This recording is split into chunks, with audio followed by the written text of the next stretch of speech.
Assalamualaikum warahmatullahi wabarakatuh. Salam Bestari. Saya Baji Bini Manubrada. Pagi hari ini saya nongkrong. Kebetulan tadi habis melihat teman-teman yang olahraga di kawasan jalan lapangan hoki Darmawangsa. Kemudian kita ketemu beberapa teman yang kemudian kita coba lah dalam pertemuan ini kita ngobrol-ngobrol. Nah, kebetulan saya ditemani oleh Mas Wawan, kemudian ada Mas Agus atau panggilannya Cak Agus Deki. Kemudian di sebelah saya ada ini. Mumpung kita ketemu, kita ngobrol-ngobrol, kita bahas pentingnya sarana olahraga buat warga Surabaya. Karena perkembangan sarana olahraga di Kota Surabaya sekarang tumbuh pesat, banyak bagus-bagus. Lapangan tor, ada lapangan poni, termasuk juga ini. Cuman saya melihat kalau kawasan ini, khususnya lapangan hoki, ini memang tidak diperuntukkan untuk umum atau masyarakat tidak bisa menggunakan secara bebas. Karena ini digunakan untuk event dan sebagainya. Tapi di lapangan softball kayaknya di depan itu memang digunakan oleh masyarakat dalam beraktivitas olahraga. Mumpung kita ketemu ini, mungkin saya juga ingin tahu pendapatnya Mas Wawan, nanti Mas Agus, nanti Kak Zainul. Karena ternyata bertiga ini rumahnya ini berada di sekitar sini. Yang satu ini di Gubeng Erlangga, Pak Agus ini di Gubeng Klingsingan, kemudian Pak Zainul di Darmawangsa. Jadi kalau bicara tentang lapangan ini, sejak kecil kita semua ini pengguna dari lapangan ini. Saya SMP main hoki, SMP 4 itu lapangannya ini. Dan saya sangat mengapresiasi perkembangannya luar biasa. Kemudian ini sarana SKW ya. Ini sentra kuliner ini sekarang sudah berkembang luar biasa. Nah, monggo ini sekarang mumpung sama Mas Wawan, Mas Agus, nanti kita ngobrol-ngobrol kayak aja. Ya, Mas Wawan, lapangannya luar biasa gini, kemudian bagus, sarananya cukup ini, masyarakat juga bisa menikmati.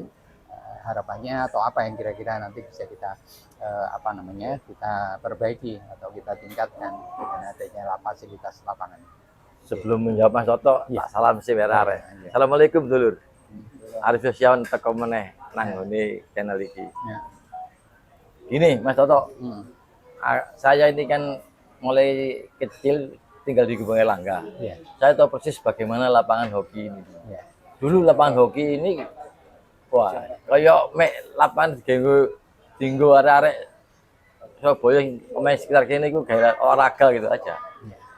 Meskipun jenenge lapangan hoki, tapi kadang-kadang arek-arek iki digawe dulinan apa iso nang kene iki. Karena balane. Ya, karena dulu belum dilakukan satu pengelolaan secara manajemen yang bagus, artinya seperti itu.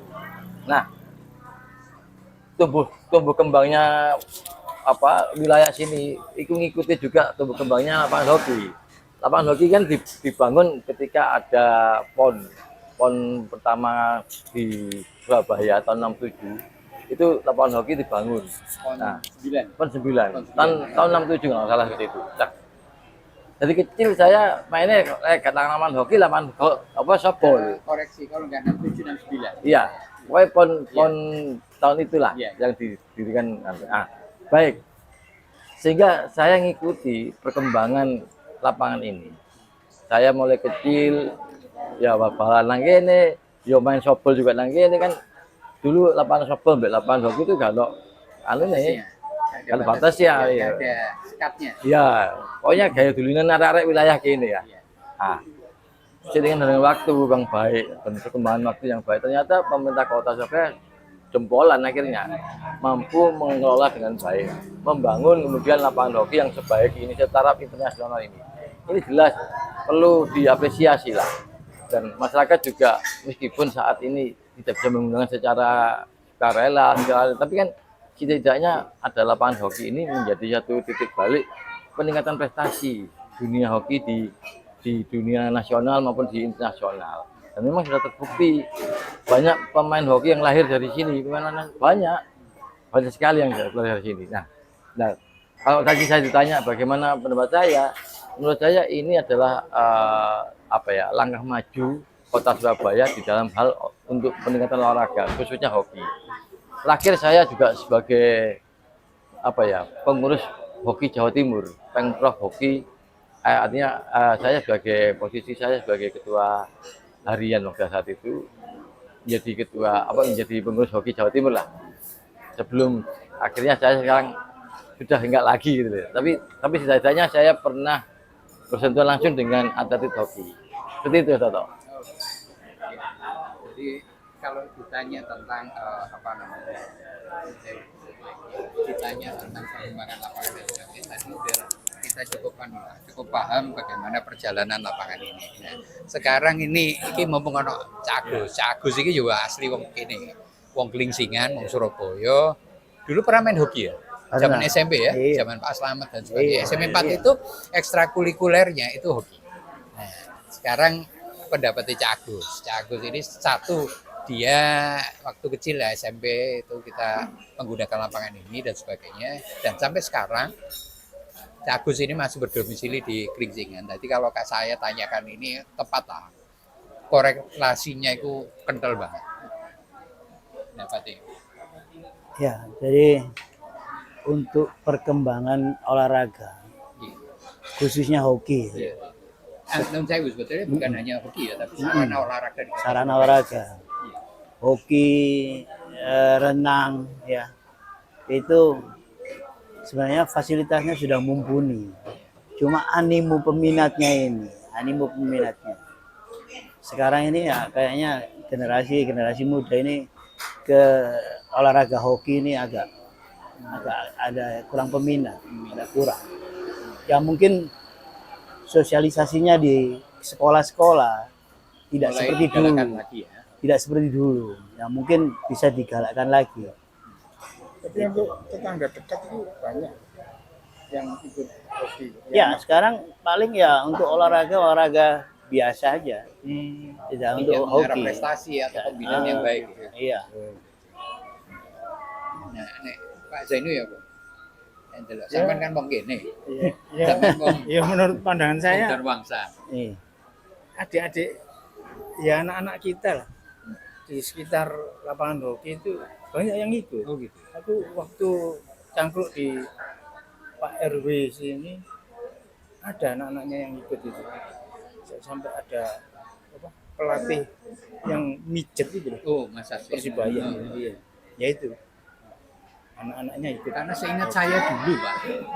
Sini tuh Pak Heri Mustamar itu Ya, jadi. ya. Tapi gini Mas Toto, Mas Agus, Mas Zainu, perlu saya jelaskan bahwa perkembangan hoki itu cukup luar biasa sebenarnya. Sekarang hoki itu tidak hanya outdoor, tapi ada namanya hoki indoor. Nah, kalau di tingkat indoor, Jawa Timur lumayan bagus. Tapi kalau outdoor memang agak keteteran. Memang kita harus akui itu. Karena saya mengikuti juga ketika pada saat PON di Jawa Barat, saya sempat jadi manajer tim hoki Jawa Timur. Cuman ya prestasinya masih jauh dari yang diharapkan. Iya. Memang hoki kita sekarang Jawa Timur itu lebih banyak menitik beratkan ke lebih yang indoor, dan pembinaan indoor sebenarnya lebih mudah daripada yang outdoor, karena outdoor ini luar biasa beratnya lika-likunya gitu loh. Pembinaannya agak berat memang dibanding yang indoor, sehingga saya jadi ingat sekarang dulu zaman saya dulu mau latihan hoki itu cari penjalin dulu, Pak, dibakar supaya saya bisa melengkung diri gitu. Ya. Latihannya begitu dulu. Jadi Mas Agus mungkin masih ingat ya. Mas, jadi untuk bisa buat stek hoki itu penjalin penjalin akar itu dipanasi supaya bisa melengkung gitu ya. Tapi buat latihan hoki dulu sempat seperti itu dulu. Nah, karena stek hoki itu dulu kan buatan yang paling banyak itu India Pakistan. ya. Kemudian dan tidak murah. Zaman itu ya cukup mahal lah buat kita. Nah, mungkin ke depan itu bisa dikembangkan kembali dengan pola-pola pembinaan dan sebagainya. Nah, mungkin menurut pandangan Cagus ya, Pak. Ya, Cara mensosialisasikan, kemudian mendorong masyarakat khususnya anak-anak muda untuk masuk terjun di dunia olahraga hoki ya, untuk prestasi lah, bukan sekedar hobi karena potensinya cukup besar kan. Ya itu tadi, mestinya harus digalakkan lagi sosialisasinya lewat sekolah-sekolah lagi. Kemudian ada kompetisinya, ada turnamen-turnamen ya, baik skala daerah ataupun juga skala nasional ya. Supaya bangkit lagi animo mereka untuk ke olahraga hoki ini. Kan kita nggak mubadir jadinya, lapangan ini sudah difasilitasi demikian rupa, cuma kurang gregetnya, acara-acara turnamennya kurang ada, jadi apa ya, jadi berkurang ininya. Jadi event-event yang berkaitan dengan olahraga hoki ini yang mesti digalakkan lagi. Iya. Ini termasuk juga dana anggaran macam-macam. Iya. Nah ini sehubungan dengan kebutuhan-kebutuhan itulah. Saya kira bukan hanya hoki ya, semua cabang olahraga tentunya membutuhkan pembinaan, sosialisasi sehingga didorong masyarakat. Nah ini kaitannya sampai Cak Wawan. Cak Wawan ini kan sekarang sedang berjuang untuk maju sebagai anggota legislasi Kota Surabaya. Salah satu hal yang saya kira mungkin tepat, mulailah merumuskan, kemudian membuat semacam blueprint tentang pembinaan olahraga di kelompok masyarakat, termasuk penganggaran dan sebagainya. Kira-kira langkahnya mungkin Pak Jainu musul nopo. Ini Cak Wawan kan sekarang sedang berjuang untuk masuk kepada anggota legislasi. Nah, mungkin tambah nih Pak Jainul. Nek Cak Wawan nanti misalnya jadi berjuang melalui jalur ini, maka ini harus menjadi salah satu concern. Karena kebutuhan masyarakat untuk menikmati sarana olahraga sekarang meskipun sudah ada, tapi kemudian masih bisa lah ini didorong agar lebih optimal. Sehingga sarana prasarana itu bisa melahirkan anak-anak yang punya prestasi. Bukan cuma sekedar gon sarana gawe olahraga saja, tapi ini nanti goalnya ke arah prestasi dan sebagainya. Nah, untuk mencapai itu kan butuh pembinaan, butuh sosialisasi, dana, dan sebagainya. Perjalanan itu kan cukup panjang. Nah, jadi kalau saya pribadi, saya pengennya begitu. Nanti pada saat dengan masuk di legislasi, maka ini harus menjadi salah satu concern untuk diperjuangkan. Mungkin Pak Jainu nambahin apa ya? Ya cukup. Ya, gitu ya. Dari Pak Di Toto awalmu deh. lengkap. Ya cukup gitu. Iya. Terus gak dipikiri olahraga iki sakno rek.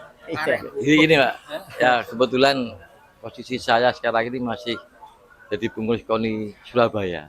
Nah, Tentu apa yang dikatakan Mas Soto ini juga akan jadi concern saya ketika saya sekarang ini masih jadi ketua jadi pengurus KONI Surabaya juga. Pasti aspirasi olahraga pasti akan tetap. Saya ini kan belakangan memang dari dunia olahraga. Saya dulu aktivis olahraga juga. Jadi aktivis olahraga itu walaupun tidak level-level yang tinggi, tapi saya ya pokoknya olahragawan lah. Ele-ele ini olahraga di tingkat kecamatan atau di tingkatan pasti saya dulu pernah belajar juga pencak silat, pernah belajar juga pecinta alam, pernah belajar juga pernah latihan tenis walaupun tidak ajak, kemudian latihan softball juga pernah tapi tidak ajak. Hanya zaman remaja, ketika masih muda, artinya dalam kondisi-kondisi yang selepas SMP, SMA, kuliah itu masih dekat dengan dunia olahraga seperti itu. Sehingga insya Allah kalau Pak Toto tadi bilang bagaimana nanti kedepannya tentang olahraga, saya pasti akan cukup responsif lah dengan itu. Saya kira itu Mas Toto. Ya. Saya kira demikianlah obrolan ini. Obrolan ini meskipun singkat, nanti kita akan amati terus agar obrolan ini bukan hanya sekedar jadi obrolan, tapi ini jadi janji yang terdokumentasikan lah. Ya minimal ini sebuah langkah awal, kemudian kita membangun komunikasi dengan teman-teman calon legislasi ini supaya apa? Supaya ke depan pada saat mereka sudah jadi dan sebagainya kita punya catatan-catatan sehingga ini menjadi langkah-langkah nanti untuk bisa kita lakukan perbaikan ke depan. Saya kira demikian obrolan singkat bersama Cak Wawan, Cak Agus, Mas Jainu ini. Semoga kita terus semangat dan bisa memberikan kemanfaatan dalam hidup kita. Kurang lebihnya saya mohon maaf. Terakhir matur nuwun atas segala perhatiannya. Matur nuwun, salam lestari. Dulur, salam lestari. Ditambah siji salam olahraga. Semangat.